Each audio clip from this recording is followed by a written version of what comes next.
Hi friends, అందరూ ఎట్లున్నారు? బాగున్నారు గదా! నేను గూడా బాగున్నా. మీ సపోర్ట్ ఉంటే ఇంకా మంచిగుంటా. నాకు సపోర్ట్ చేసేటోళ్ళందరికీ కూడా పేరు పేరున ధన్యవాదాలైతే చెప్తానా. అంతేగాకుండా కొత్తగా ఎవరైనా ఛానల్ చూస్తున్నట్లయితే కొద్దిగా లైక్ జేసి, సబ్స్క్రైబ్ చేసుకొని సపోర్ట్ చేత్తారని అనుకుంటానా. ఇదైతే సోమవారం అండి. ఇగ సోమవారం పిల్లలు ఇంకా లేవలేదు. ఎందుకంటే నిన్న ఆదివారం గదా! మా బావలు ముగ్గురు గూడా మా ఇంటికొచ్చిర్రు. ఇగ అందువల్ల నాకు శనివారం, ఆదివారం కొంచెం వీడియో చేయడం కుదరలేదు. అంటే శనివారం రోజైతే మా బాబు వంట చేసి నా వీడియో పెట్టినా గదా! ఇగ శుక్రవారం రోజు జరిగిన విషయమైతే మీకు చెప్పలేదు. మా యారాలతో గొడవ ఎట్లయింది, ఏందన్నది. అది ఈరోజు షేర్ చేసుకుంటా. ఖచ్చితంగా వీడియో ఎండింగ్ వరకు చూడండి. ఇక్కడైతే ఆహ్, టమాటాలైతే లేవు. అందుకని ఉల్లిపాయ ఎగ్ అయితే చేత్తానా. పిల్లలైతే స్కూలుకి పంపించేసిన. ఇగ మా హస్బెండ్ కోసం, నా కోసం. అయితే నిన్నైతే మా బావ వాళ్ళు ముగ్గురచ్చిర్రు. ఎందుకచ్చిర్రంటే వాళ్ళకు మా బావ కారు తీసుకున్నాడు. రెండో బావ కొత్త కారు. అయితే ఇగ అట్లా చూసినట్టుంటది. కొంచెం టైమ్ పాస్ చేసినట్టుంటదని జెప్పి మా ఇంటికైతే వచ్చిర్రు. ఆదివారం అంతా ఉన్నారు. అందుకే ఇగ నేను వీడియో తీయడం కుదరలేదు. స్టాండ్ గూడా దాసిపెట్టినా. ఎందుకంటే మా ఇంట్లో తెలవదు గదా నేను జేసే వీడియోస్. అందుకే స్టాండ్ ఎక్కడ దాసిపెట్టినా అనేది గూడా మీకు చూపిత్తా. ఎందుకంటే మా ఇంట్లో మాకు సపోర్ట్ చేసేటోళ్ళు ఎవరు లేరు. అంటే ఇప్పుడు నేను వీడియో చేస్తున్న విషయం తెలిసినా గూడా పెద్ద ఫైర్ అయితది ఇంట్ల. ఎందుకంటే మా ఇంట్ల ఎట్లా అంటే డిఫరెంట్ ఇగ. ఏ పని చేయొద్దు. ఆహ్, ఇంట్లోనే ఉండాలే. ఎవరికీ కనిపించొద్దు. అంటే కొంచెం కొన్ని కట్టుబాట్లుంటాయి గదా! ఆచారాలు అవన్నీ ఉంటాయి గదా! అట్లా ఉంటాం. కాబట్టి ఇగ నేను అందుకే దొంగతనంగా దాసిపెట్టి దొంగతనంగా చేత్తా వీడియోస్ అన్నీ గూడా. మా ఆయన ఒక్కడే సపోర్ట్ చేత్తడు. ఇక మా పిల్లలు గూడా ఎవరికీ చెప్పొద్దని జెప్పిన. మా దాంట్లో అయితే ఇట్లా బాగా డిఫరెంట్ ఉంటది. అసలు చెప్పినా గూడా మీకు అర్థం గాదు. అయితే, అయితే మొన్నటి వీడియోలోకైతే పోదాము. మొన్న మా యారాలు పెద్ద యారాలుతోని గొడవైంది అని చెప్పినా గదా! నాకు ముగ్గురు యారాళ్ళు. కొత్తోళ్ళకి తెలవదు కదా! అందుకే చెప్తాన్నా. ముగ్గురు యారాలైతే ముగ్గురు యారాల్లో పెద్ద యారాలతో చిన్నగా ఒక ఫంక్షన్‌లోకి పోతే చిన్న మాటతోని ఒక చిన్నగా గొడవ అయితే స్టార్ట్ అయిందని చెప్పినా గదా! అయితే ఆ స్టార్ట్ అయినప్పుడు అక్కడ జరిగిన విషయంలా మా అత్తయ్య అయితే కొంచెం మా అత్తయ్య వాళ్ళ మేనకోడలు కాబట్టి మేనకోడలికి సపోర్ట్ చేసింది. నాకు సపోర్ట్ చేయలేదు. మా ఆయన ఒక్కటే సపోర్ట్ చేసిర్రు. అందరూ ఒకటే అయిపోయిర్రు అని చెప్పినా కదా మీకైతే. అవును, మనం లవ్ మ్యారేజ్ చేసుకున్నోళ్ళకు తల్లిదండ్రులు ఎవ్వరు ఉండరు. మనం నమ్మి ఎవరినైతే లవ్ చేసి పెళ్లి చేసుకుంటామో గాళ్ళ మీద నమ్మకం అయితే ఉంటది. గాళ్ళ మొఖం చూసే మనమైతే కష్టాలైనా, నష్టాలైనా ఎవ్వరు పక్కన లేకున్నా, ఎవ్వరు మనకు సపోర్ట్ లేకపోయినా లవ్ చేసిన భర్త మనకున్నడు సాలు అని ఒక హోప్ ఉంటది గదా! గట్లనే ఉన్నది. లేకపోతే మా ఆయన నన్ను ఆ సిట్యుయేషన్‌ల వాళ్ళ మాట వినడం అట్లా చేస్తే మాత్రం మంచిగుండకపోయేది. అసలు లవ్‌కే అర్థం ఉండకపోయేది. కానీ మా ఆయన అట్లా చేయలేదు. దానివల్ల మా అత్తయ్యకి మస్తు కోపమొచ్చింది. అంటే నా కొడుకుని పెళ్ళాం మాట ఇంటాండు. నా మాట ఇంటలేడు. అంటే నేను చెప్పింది తప్పా? అది చెప్పింది నిజమా? అన్నట్టుగా మా అత్తయ్య అయితే క్రియేట్ చేసుకొని పెద్ద గొడవ పెట్టుకుందామనే చూసింది. పెద్ద గొడవ గూడా పెట్టింది. అది ఖచ్చితంగా మీతో షేర్ చేసుకుంటా. అంటే నేను నా లైఫ్‌లో ఉన్న స్ట్రగుల్స్ గాకుండా నాకు ఎక్స్‌ట్రా మా అత్తయ్యతోని గూడా అవుతూనే ఉండేటియి. ఎందుకంటే మా అత్తయ్య క్యారెక్టర్ ఏందంటే ఎవరు చెప్తే ఆ మాట ఇంటది. అంటే ఏ కోడలు చెప్తే ఆ మాట ఇంటది. కొన్ని రోజులు నన్నే మంచిదంటది. కొన్ని రోజులు ఎవరైనా నా గురించి చెడుగా చెప్తే నేను చెడ్డదాన్ని అంటది. అట్లా అలాంటి క్యారెక్టరు. అలా అని చెప్పి చెడ్డదేం గాదు. మాట అంటే చెప్పిన మాటలు నమ్మి ఆహ్, వాళ్ళ వైపు మాట్లాడే నైజం అన్నట్టు.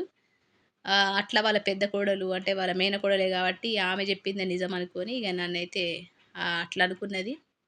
అయితే కొత్తోళ్ళకైతే తెలవదు గదా! ఫంక్షన్ హాల్‌కి పోయినప్పుడు అక్కడ సిట్యుయేషన్ అయితే జరిగింది. నిన్నటి వీడియోలో అయితే చూడండి. అక్కడ చూసి మీరు అర్థమైపోతది. అయితే ఇగ ఫంక్షన్ హాల్‌కి అయిపోయిన తర్వాత మా అత్తయ్యకైతే మా పెద్ద యారాలు మొత్తం చెప్పేసింది. ఫంక్షన్ హాల్‌లో గిట్ల జరిగింది. ఇట్లా ఏడ్చింది. అవన్నీ చెప్పుడుతోనే మా అత్తయ్య ఇగ నన్ను నెగెటివ్ అనుకున్నది. అబ్బా!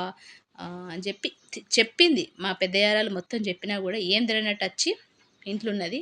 అయ్యో! నీకిట్లా జరిగిందట గదనే! నువ్వు ఏడ్చినవట గదనే! అయ్యో! గట్లెందుకు అనుకుంటావు? నువ్వు మా ఇంటికొచ్చినావు గదనే! కోడల్ని అంటే అత్తగారింటికొచ్చినావు. వాళ్ళతో నీకు అవసరం ఏముంది? వాళ్ళు మాట్లాడితేంది, మాట్లాడకపోతేంది? ఏడవాల్సిన అవసరం ఏముంది? నేను లేనా? అని కొంచెం ధైర్యంగా మాట్లాడుతున్నా వేరే ఉండు గదా! గట్లేం అనలే మా అత్త. మా పెద్దయారాలు చెప్పిన మాట ఇన్నది. మనసులో పెట్టుకున్నది. ఇంటికొచ్చింది గంతే. అచ్చి ఇగ నాతోని మాట్లాడలే. ఈ రోజు వరకు ఆ టాపిక్ ఏందనేది ఈ రోజు వరకు నన్ను అడగలేదు. ఈ రోజు వరకు గూడా అడగలేదు. నేను పోయినా గూడా 4 రోజులే ఉంటా. మా అత్తోళ్ళ ఇంటికే పోతా. ఎవ్వరింటికి పోను. పక్కనే ఉంటారు మా యారాళ్ళు గాని పిలవరు. మాకసలు మాట్లాడతారు గంతే. ఇగ అయితే ఇగ మా అత్త ఏం మాట్లాడలేదు. మా ఆయన ఇన్నడు, చూషిండు. ఇక మా ఆయనైతే నాకు కొంచెం నాకు వైపే మాట్లాడిండు. ఆ విషయం మీకు తెలిసిందే. అయితే ఇక అట్లయితే జరిగిపోయింది. ఇక పెళ్ళైపోయింది. ఇక అక్కడనే ఆగిపోయింది. ఆ మనసు మా అత్తయ్య అయితే నాతో మాట్లాడలేదు. దాని గురించి అడగలేదు. ఇక నేనైతే ఇంటికెళ్ళిపోయినా మేము. ఒక 2, 3 రోజుల తర్వాత. అంటే పెళ్లి చూసుకొని వెళ్ళిపోయినాం. ఇక ఆ తర్వాత రంజాన్ వచ్చింది 2 నెలలకు. రంజాన్‌లో మళ్ళీ వచ్చినాం మేము. 4 రోజులు ఉండాలి కదా! రంజాన్ పండగ అంటే అత్తం. అందరం కలిసి ఒకటే దగ్గర పండగ చేసుకుంటాం కాబట్టి రంజాన్‌కైతే పోయినాం. ఇక పోయిన తర్వాత అక్కడ మా ముగ్గురు యారాళ్ళు, మా అత్త, నేను ఇక అందరం మంచిగానే ఒకటే ఇంట్లో రంజాన్ పండగ చేసుకుంటాం. అందరము పొద్దున, సాయంత్రం వంటలు అక్కడనే తింటాం. ఆ తర్వాత రెండో రోజు ఎవరింటికి వాళ్ళు వెళ్ళిపోతారు. మేమైతే ఒక 4 రోజులు ఉంటాం మా అత్తలతోని. గట్లయితే జరుగుతది ప్రతి సంవత్సరం. ఇది ఆడికి పోయిన తర్వాత మా పెద్ద యారాలతో నేను మాట్లాడినా అట్లా ప్రాబ్లమ్ అయినా కూడా అంతగా మాట్లాడిన అస్సలాము అలైకుం, వాలేకుం అస్సలాం అట్లా మాట్లాడుకున్నాం. నేనైతే మాట్లాడకుండా ఉండా. ఖచ్చితంగా మాట్లాడతా. వాళ్ళు మాట్లాడకపోయినా వాళ్ళనైతే పలకరిస్తా. ఇక గట్లనే మా అత్తయ్యతోని కూడా మాట్లాడినా గానీ, మా అత్తయ్య నాతోని ఎక్కువ మాట్లాడుడు లేదు. ఉన్న 4 రోజులైనా మొఖం తిప్పించుకొని అంటే మొఖం తిప్పుకొనే ఉండుడు. నాతోని కలివిడిగా ఉండకపోయేది. అంటే ఇక ఆళ్ళ కోడళ్ళన్నా గదా! మేనకోడళ్ళు. అనేసరికి అది నిజమా? అబద్ధమా? అనేది నన్నడగాలి గదా! నన్నడిగితే నేను జెప్పేదాన్ని. అప్పుడు మా అత్తయ్య అప్పుడు డిసిషన్ తీసుకోవాలి. కానీ మా యారాలు జెప్పింది నిజమనుకోని మా అత్త ఏం జేసింది, ఇగ అట్నే కంటిన్యూ అయ్యి మాట్లాడడం మానేసింది. అయినా నేను 4 రోజులున్నా. ఇగ మా ఆయనతో జెప్పిన గిట్ల జరిగింది, గట్ల జరిగింది. దాంతో పాటు మా ఆయన గూడా ఆమెను తిట్టిండు గదా! తిట్టడం అంటే ఏం లేదు.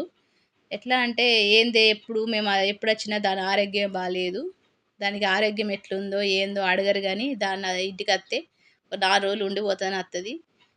దాన్ని ఎప్పుడు తిడుతూనే ఉంటారు. దానికి ఎవరు సపోర్ట్ జేయరు. దాంతోని ఎవరు సరిగ్గా మాట్లాడరు. దాన్ని ఏడిపిత్తనే ఉంటారు. ఉన్న కష్టాలు సరిపోనట్టు" అన్నట్టుగా మా ఆయన గూడా ఒక 4 మాటలు అనేసరికి మా అత్తయ్యకి ఏమనిపించిందంటే, భార్య చెప్పినట్టే ఇంటాండు. అమ్మ మాట నమ్ముతలేడు. భార్య అంత ఎక్కువైపోయిందా? అన్నట్టుగా మా అత్తయ్య మనసులో పెట్టుకున్నది. కొడుకు మారిపోయిండు, మార్చేసిందన్నట్టుగా మా అత్తయ్య. కానీ అక్కడ గాదు నిజమైనది. సిట్యుయేషన్ ఏందనేది మా అత్త తెలుసుకొని అనాల్సింది. అయితే ఇగ అట్లా జరిగింది రంజాన్‌ల. ఇగ 4 రోజులు ఎట్లనో ఇగ గడిపేసిన. ఇగ మా ఇంటికైతే వచ్చేసినాం. రంజాన్ అయిపోయిన తర్వాత. ఇగ రంజాన్ తర్వాత మళ్ళా బక్రీద్‌కు, రంజాన్‌కు 2 నెలల మధ్య గ్యాప్ ఉంటది గదా! ఆ టైంలో మళ్ళా మా అత్తయ్య వాళ్ళు మా ఇంటికొచ్చిర్రు. అంటే రంజాన్ అయిపోయిన ఒక 20 రోజుల తర్వాత మా ఇంటికైతే వచ్చిర్రు. ఎందుకు అంటే మా అత్తయ్యకి కొంచెము హెల్త్ ప్రాబ్లమ్ ఉంటది గాబట్టి హైదరాబాద్‌లో కొన్ని గోళీలు అవి తీసుకునేది ఉంటది.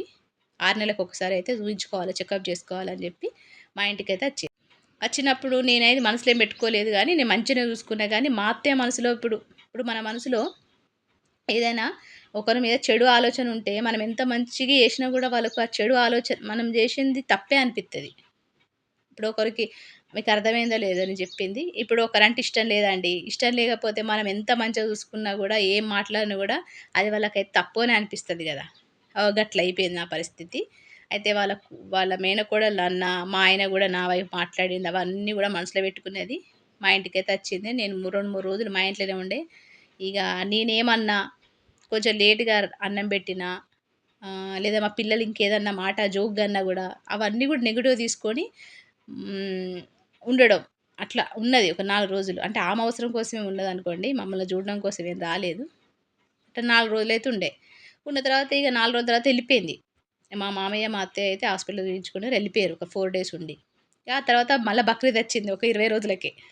ఇగ ఇప్పుడు నేను పోవాలి గదా! ఆళ్ళ ఇంటికి. నన్నైతే బక్రీద్‌కి రావే అని చెప్పి అడగలేదు, అనలేదు. నాకు ఫోన్‌లు గూడా చేసేది గాదు. నేనే ఫోన్ చేసేదాన్ని. ఇగ మా మా మా హస్బెండ్‌తోనే మాట్లాడేది గంతే. ఇగ మా హస్బెండ్ గూడా నా వైపు మాట్లాడేసరికి మా హస్బెండ్‌తోటి గూడా ఎక్కువ మాట్లాడకపోయేది. తిన్నవా బిడ్డ అట్లా మాట్లాడేది అంతే. ఇగ అట్లయితే జరిగేది. ఇగ బక్రీదొచ్చింది. బక్రీదొచ్చిన తర్వాత ఇగ బక్రీద్‌కైతే మేము బోయినాం. బక్రీద్‌కి పోయిన తర్వాత ఇగ నాతోని వాళ్ళ ఇంటికి పోయినా గదా!